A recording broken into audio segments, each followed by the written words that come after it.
We have Takeshi's Challenge by John. Can't wait.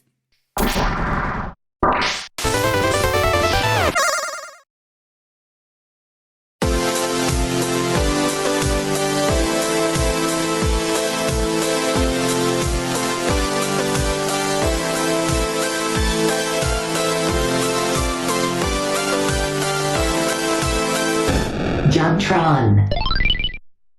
These openings really just were from a different era of YouTube. They really were.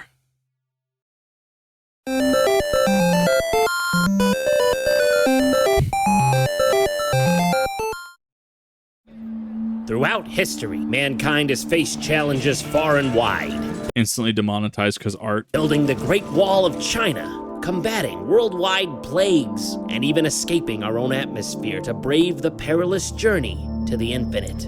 But there are Space? some challenges that were just never meant to be faced. Some peaks too monumental, some chasms too great. There's bravery, and then there's just plain stupidity. I'm very And well acquainted. mankind doesn't get anywhere by playing it smart. Some of us have to be the guinea pigs, do the work no one else wants to. And that's why I'm going where no man has ever gone before and come back to tell the tale. Mission briefing. Subject, Takeshi Kitano, otherwise known as Beat Takeshi. Japanese film director, comedian, singer, actor, author, screenwriter, poet, painter. Okay, what wasn't this guy? And one-time video game designer. Yeah, you hear that? One time. Man, imagine that man's resume. That's wild. One time was all he needed. After that, the seafloor split open and swallowed the Caribbean. Earthquakes ravaged the west coast of America, and goblins were still really, really scary. Ew, I like them. I like goblins. Ah! I don't know. I kind of like goblins in 14. They're kind of cool. Although being more comfortable with directing and acting, Beat Takeshi was never one to back down from a new art form. So when Taito Corporation asked him to lend his name to their new video game, instead of simply saying yes and taking the money, he chose to be directly involved with the creation of the game. I feel like he's, and this is without having the source context and source material of knowing really who he is and what his full list of exploits is. Feels like he's an artist that is willing to look at something, see it as a potential challenge, and just be able to just go and surmount it. He even starred in 2 Japanese commercials advertising the game. Perplexingly enough, both of these commercials were actually cryptic hints on how to complete difficult parts of the game. Wild. And then, this. Like Aphrodite rising from the sea foam of Uranus' severed ball sack. No, I'm serious. That's how it happened. Look it up.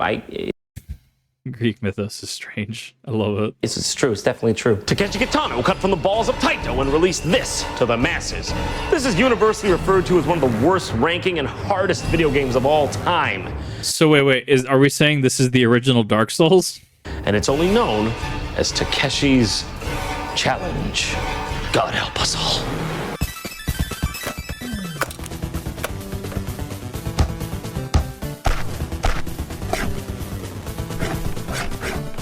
Ah, fuck. Amazing. There it is. You're looking at the very same image 1,000 Japanese kids saw on Christmas morning 1986. Put your mind into theirs. Feel the pain. Feel the anger. There's definitely going to be some confusion. And now, first off, I just want to say there's a password guard in front of this password screen here, and you can just punch him and get a game over before you even play the game. Oh my god, it is Dark Souls. Oh my god, this is amazing. Game over? I think there has to be a game first for it to be over. Maybe they're talking about the game of life. The game opens up with you getting yelled at in your boss's office, literally. You don't even get fired. It's not concrete. You're just being reprimanded for your mediocrity. Oh yeah? You're gonna yell at me? Well, this is a video game. I can do what I want. Nice. Oh, Merry no. Christmas, Japan 1986. Oh my god. Why would I try to escape real life by playing a game that's more depressing than... This is amazing. This is the best game ever made. This is like Dark Souls on steroids, but like as a Japanese businessman, I don't know how to like, how do you process this? real life? Am I supposed to feel good by comparison? Well, at the very least, I can say this game was innovative for its time. It's open-ended and has heavy real-life themes, which most concurrent games had little of, if any. But perhaps it's a bit too open-ended. Where am I supposed to go? The bank? The culture club? Grilled Mormons? What? Oh, what's going on? Okay, I didn't know it was all right to eat those guys. I better should check the Brobel. Make sure that's okay. Well, That's got to be a translationism, right? That's got to be That's got to be something else. I don't know how to justify that. I already have no idea what to do, so I guess I'll do what I always do when I'm lost. Drink heavily, lots of drinks, way absolutely above the margin of necessary. Mom is scared. Amazing. Huh, it's pitch black? Oh. Wait, where am I? Is this woman beating up on me? What's going on? My home. Well, this explains quite a bit. So you talk to your wife, and your options are food, a bath, let's go to bed, I want to travel, and I want a divorce.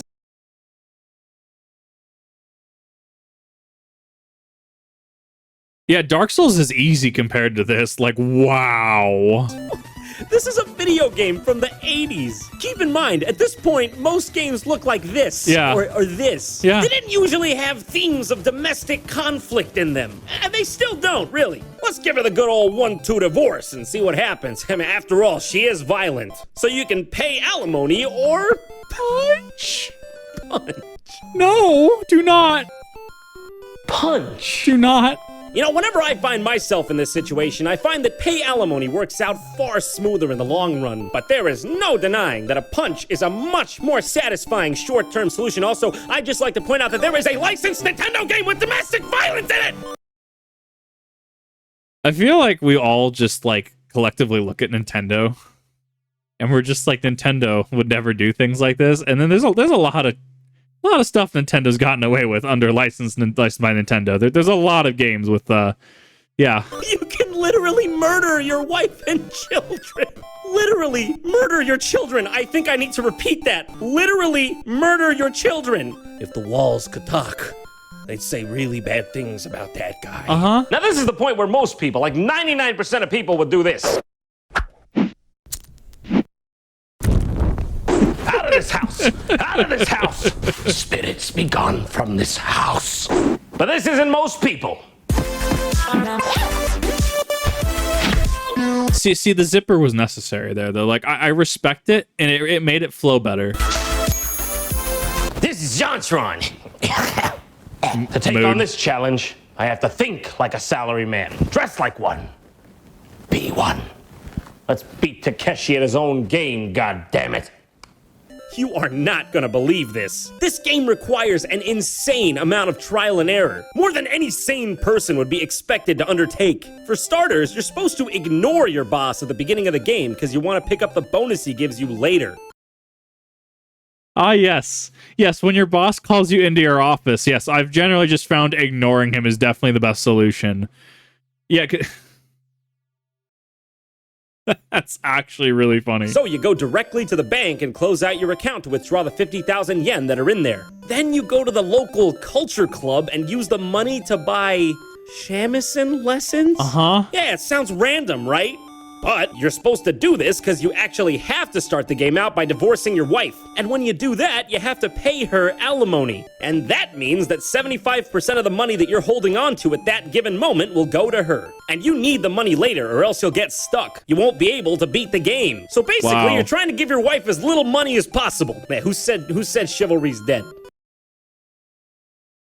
This is a game of all time. This is a game of all time, is all I'll say. The next steps are entirely steps made of logic. Quit job. Yeah. Take money out of the office plant.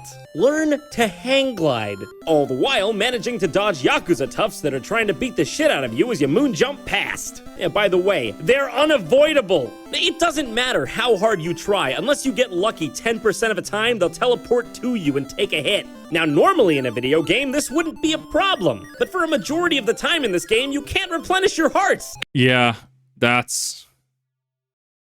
I mean, there's got to be a secret to avoiding it, or at least minimizing the true hits you're going to be receiving. That's nutty. And you only have 4, which is not a lot, trust me. It's like the Yakuza are just a tax, a toll. Every time you pass one, they take a part of you with them. The more you play the game, the more you run the meter.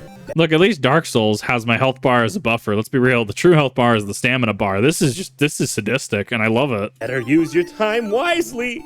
It's just an allegory. It's just an allegory of our inevitable demise. I'm slowly dying. I'm slowly dying just like him. Each obstacle makes an etching in my soul. Amazing. Now, this may seem very cryptic and convoluted, but that's because you haven't heard the next part. You're then supposed to go to the pachinko parlor and buy 500 balls and lose them. Oh. Sir, you don't have enough balls. Okay, first...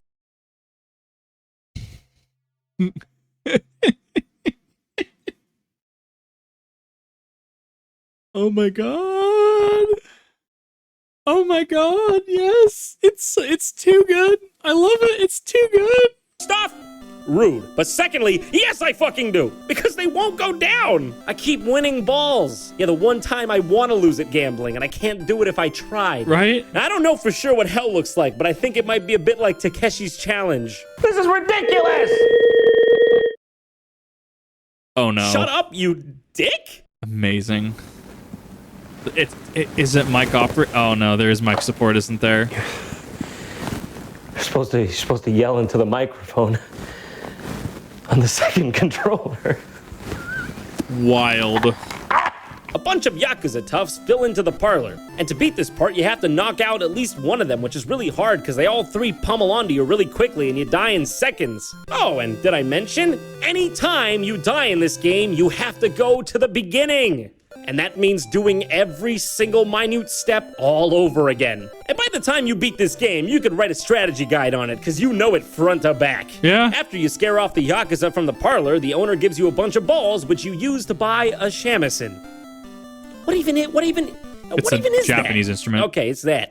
That's what it is. I guess I'm familiar. I just didn't know the name. Now we're off to the karaoke bar to sing the same song 3 times in a row because Takeshi Kitano is an insane person. You actually have to sing into the microphone on the second controller, which is pretty innovative for its time. That's cool. It's incredibly difficult and precise. Amazing.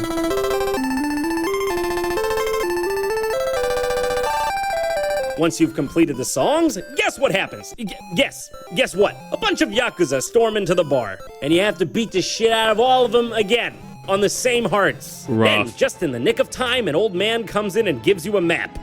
And then you beat the shit out of him. It's not even an option, you have to do that. But when you look at the map, of course, it's blank. To reveal it, you have to let it soak in water and wait 5 minutes, but not more than 10, and then cry into the microphone, or bathe it in sunlight and let the controller sit for an hour. It's almost transcendent as a form of media. It really is. It's blurring the line between like game and experience. And it's like, this is actually really impressive. Arbitrary wait times. What do you know? It's an early MMO. Now that we've got our treasure map, I say it's off to the South Pacific. No, seriously, you head to the airport and board a plane for the South Pacific. You know, this only just dawned on me right now, but do you realize that this is a Nintendo game in which you quit your job, divorce your wife, and go treasure hunting? Yes. 10 out of 10, 10 out of 10, 100 out of 100, best game. When you get there, you get a gun. Well, getting the gun is kind of cool, I guess. It actually works. It's not just a bait and switch. Only now can you sleep at the hotel and regain your hearts. Amazing. Oh my god, it's beautiful. It's the most beautiful thing I've ever seen. Perfect. You know, for such a bad game, when I saw those 7 hearts, I was happy. I guess it just shows that life's all about perspective. Okay, this next part, I can't even stress enough. This is one of the hardest parts in any video game I've ever played. Oh no. You have one shot at this flying segment where you have to shoot a revolver abreast a hang glider at giant dive bombing pigeons and UFOs. If you get hit once, you're dead. Wow. Game over. And you know what that means? Divorce your wife, sing the karaoke, question if it's ethical to eat Mormons, do the whole thing over again just to have another go at this hang gliding segment. It could take you 20, 30 times before you get this. Wait, she shot the wind. It wouldn't even be so bad if you could fully control the hang glider. But once you drop altitude, the only way you can go back up is to hit one of these gusts of wind, which you can accidentally shoot and destroy. Oh no. Never in my life have I said, God damn it, I shot the wind again, and meant it. And meant that. Can you even fathom how hard this is? Was a human actually intended to be able to overcome this? After a while, it breaks you down. The only thing that keeps you going is the thought of what's coming next, the thought of winning. You can't let him beat you. It was designed to beat you. And you want to know how hard this game is? I started this review in 2012. Come on, I have to do this. I can't stop until I do this. Wait, he started in 2012? Minus... So this came out in like, this was 2 years in the making. Wow. Please. Oh my God. I made it. I did it. I got there. I got to the island. Amazing. I'm finally here. I'm in the treasure cave. This is the final stretch. Of course, they wouldn't give you a break either. There's literally enemies oozing from every crack of this cave. Yeah. Talk about having some PTSD. You're looking at this while having flashbacks, having to do the goddamn fucking pigeon section again. It's a non-stop barrage of scorpions, amoebas, pirates, skeletons, and flame balls. I swear to God, I don't even think you could beat this segment if there wasn't a built-in exploit to the game, which is if you pause the game and unpause it, all the enemies reset. I feel like rather than a bug, I could see Beat Takeshi Takeshi putting this in, and it's an allegory for having to take breaks from life. I could see this. This is how transcendental this is. And then finally, you see it just out of the corner of your eye. Amazing. Not everyone is created equal. Not in a racist way. I'm talking more about willpower. Sorry if you thought that was a racist or sexist comment. Some are quicker to make an excuse than a commitment. But we live in a world where if you don't decide to be the very best, someone will step up and be happy to take your place. Yeah. Today we've scaled a new peak, and you know what? View's pretty good from up here. Takeshi, I beat your challenge. To the victor go the spoils. What do I win? Face? That's it? That's all it is? It says amazing, and it's just his face in the corner. Amazing. After all that, Amazing. Broken. 北野様、私はずっとあなたの大ファンです。バトルロワイヤルのあなたが本当に好きです。日本は現代ゲームの誕生の地です。なぜたけしの挑戦状を作ったのですか？なぜ私たちに対してこんなことをするのですか？私のことが嫌いなのですか？誰かにやらせれたのですか？この封筒には封筒と便箋が同封されていますから、これを使って謝罪文を返信してくれても構いません。私は本気です。真面目にこの手紙をあなたに送ります。この手紙は水書箱宛てです。どうか返信をください。これはショーの一部ではありません。この撮影が終わったら本当に送付しに行きます。That was flawless. Wow. Fantastic bad game. 2 out of 10. That's definitely gonna get muted. Thanks for watching. If you want to stay up to date on JonTron, like my Facebook and follow me on Twitter. I wonder if it still has the Facebook. I'll use them. If you so fancy watching yourself another JonTron, well, click those annotations right there. They'll take you to the videos. You know by now, right? It's been, what, 8 years since this website? Maybe more since it's launched. You should really know. That's something that's on you. Amazing. That was impressive. That is something that ceases to be a game and has transcended. That's perfect.